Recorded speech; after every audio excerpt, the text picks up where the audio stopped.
Hey everybody, welcome back to my channel. If you're new here, hi, my name is Kelly, and for today's video I'm going to be doing my January reading wrap up. I read 9 books this month. I read some hefty books with a lot of pages, so 9 books is not bad at all. I also had a pretty rough start to the month. I ended up getting sick on New Year's. I was sick for like a week with like a really bad cold, so I started out kind of rough, but we persevered and we read 9 books, and I'm going to tell you guys my ratings and my thoughts about them.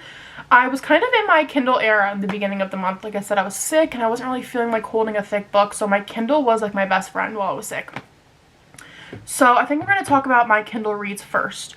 So the first book of the year was Cruel King by Rena Kent. This is following Levi and Astrid. This is the first book in the Royal Elite series, and I didn't buy the physical copy because if you go on Amazon and you type in Royal Elite by Rena Kent, the first book that comes up is Deviant King. So I didn't buy Cruel King, but I might purchase it so I can have like the full series. So yeah, that's why I don't have the physical copy. But I ended up giving this book 3 stars. It is a dark romance, so please check all of your trigger warnings, because dark romance is not for everybody, and that's okay.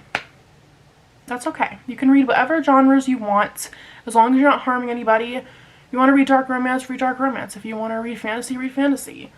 I've been in my dark romance era, so I'm really loving it. But yeah, I ended up giving it 3 stars. It wasn't my favorite dark romance that I've ever read, but I still really enjoyed it. The plot twist at the end had me like gasping.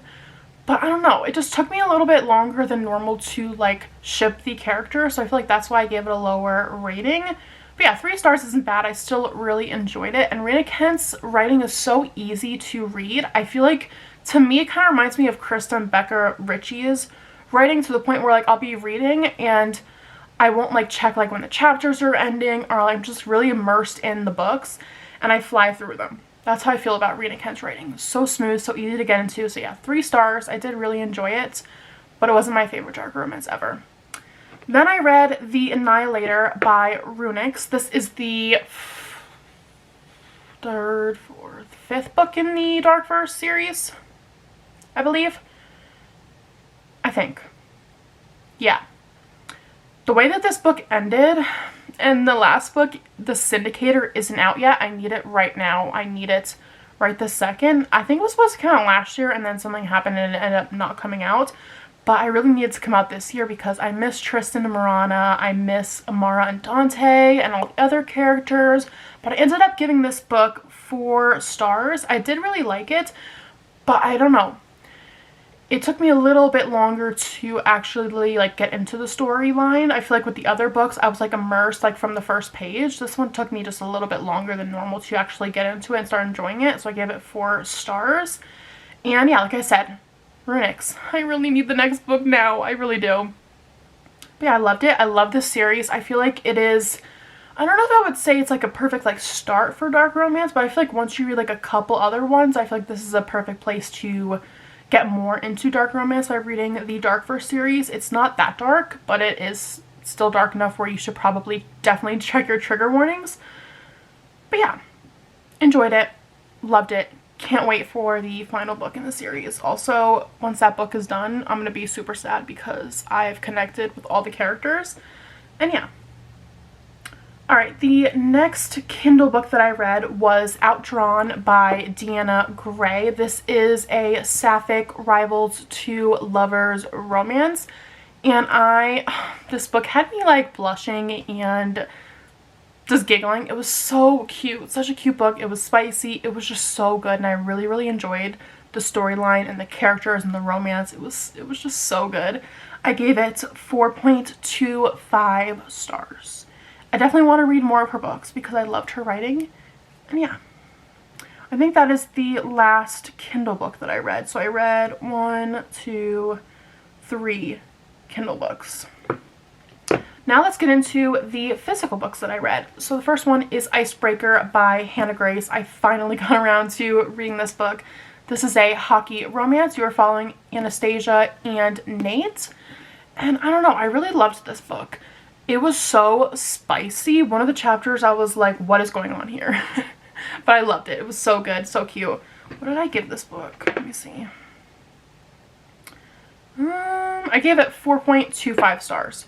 Really enjoyed it. I just feel like it could have been a little bit shorter. I feel like if it was like 100, maybe even like 50 pages shorter, I could have rated it like a 5-star. I just kind of felt it like dragging at certain points, but I still really enjoyed it, and I'm excited to continue on with the series. I'm also really excited to read Henry's book. I think that's coming out this year. Like, I'm pretty sure it is.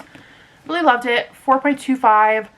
A great sports romance for you sports romance lovers.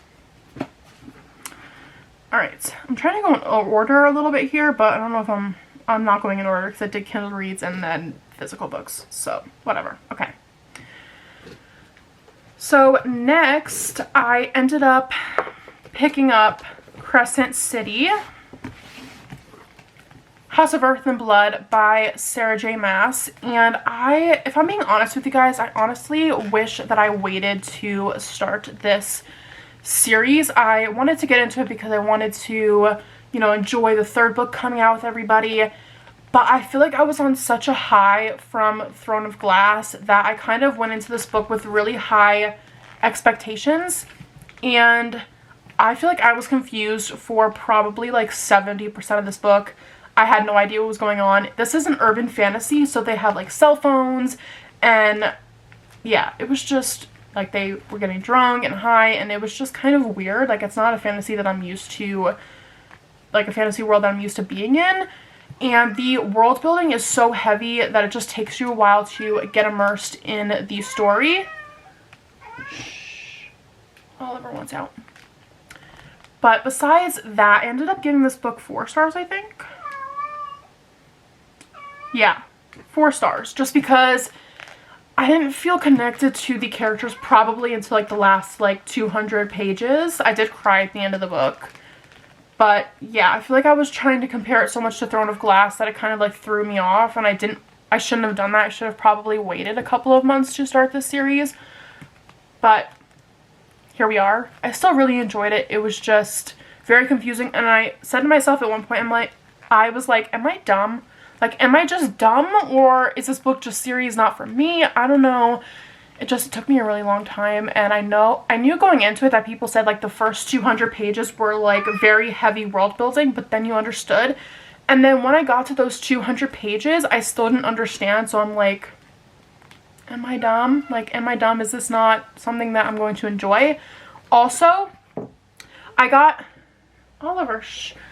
I got recommended Carrie Reads, I think is her name on YouTube, Carrie Can Read. I'll put a picture of her channel up here, but she does like explaining videos, and she did a video explaining House of Earth and Blood and also the second book as well, House of Sky and Breath, and it made it so much easier for me to understand what was going on after I watched that. So if you are reading these books and you're not understanding what is going on, definitely check out her videos because they're very, very helpful.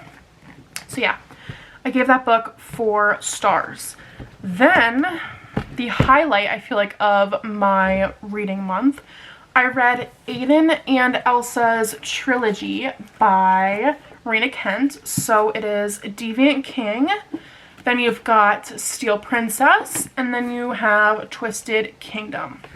So the ratings for these, I gave Deviant King 4 stars, I gave Steel Princess 4.25 stars, and I gave Twisted Kingdom 4.5 stars. I honestly think I'm going to up this to 5 stars because this book was so, so good. By the time I read this book, I was so connected with Aiden and Elsa and their love and their story. I loved it. Do I feel like it should have been a trilogy? No, I feel like you probably could have done like a duet and like combined Steel Princess and Twisted Kingdom, just because I feel like not a lot happened in this book. It was more just centered like on the romance, which I didn't mind, but yeah, like I said, I don't think it needed to be a trilogy, but I really loved their story and I love them. This is a bully romance, dark romance. Again, check your trigger warnings, not for everybody. And don't be hateful to people who like to read dark romance, you guys. It is just a book. They're not real, they're fiction, they're fake. We'll be okay. Alright? But yeah, I really loved them. I tapped them like crazy. I had such a fun time. Like I said, Rena Kent's writing is so smooth and so easy to binge, and I can't wait to continue her series in February. And then I think this is the last book I finished. No, okay. I read Twisted Kingdom, which was the last book that I read in January. Sorry to fix my hair, it's really bugging me. I should have straightened my hair before I filmed this video, but I was like, you know what, I need to get this video filmed so I can get it uploaded as soon as possible. So the last book that I read was House of Sky and Breath by Sarah J. Maas. This is the second book in the Crescent City series.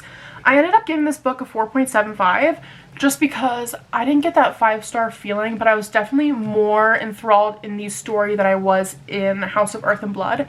I actually bought the audiobook for this and listened to the book, but I was still following along like with the book just because, I don't know, something about if I put an audiobook and I'm not following along, I will get like sidetracked and then I'll be like, wait, what's going on? And I feel like I have to like rewind it to see like what I missed. So I was following along in the book, and I don't know, I feel like with this series, even the third book right now, I'm listening to on audiobook because it's just easier for me that way to really understand what is going on. And yeah, I'll tell you guys my thoughts on the third book. I am, I think, 55-ish% into the third book right now. Definitely loved this book more than the first one. The only thing is I just don't know if this series is for me. I feel like, I don't know. I feel like this series isn't for everybody. I definitely still recommend like ACOTAR and Crescent City. I still recommend Crescent City, but Throne of Glass is like my favorite series by her. And I don't think that this series will top Throne of Glass for me. So, but yeah, still really enjoyed it. I definitely enjoyed the characters in the second book more than the first book. Some of the characters in the first book just really like irked me. But yeah, those are all the books that I read in January. I hope you guys enjoyed watching this video. Oliver's just sitting next to me watching me film. But yeah, if you enjoyed this video, please give it a huge thumbs up. Leave me a comment down below letting me know if you've read any of these books and your thoughts. And let me know your favorite book that you read in January, because I'm curious. I have some fun reading videos planned for February, so stay tuned for that, and I'll see you guys really soon in my next video. Bye guys.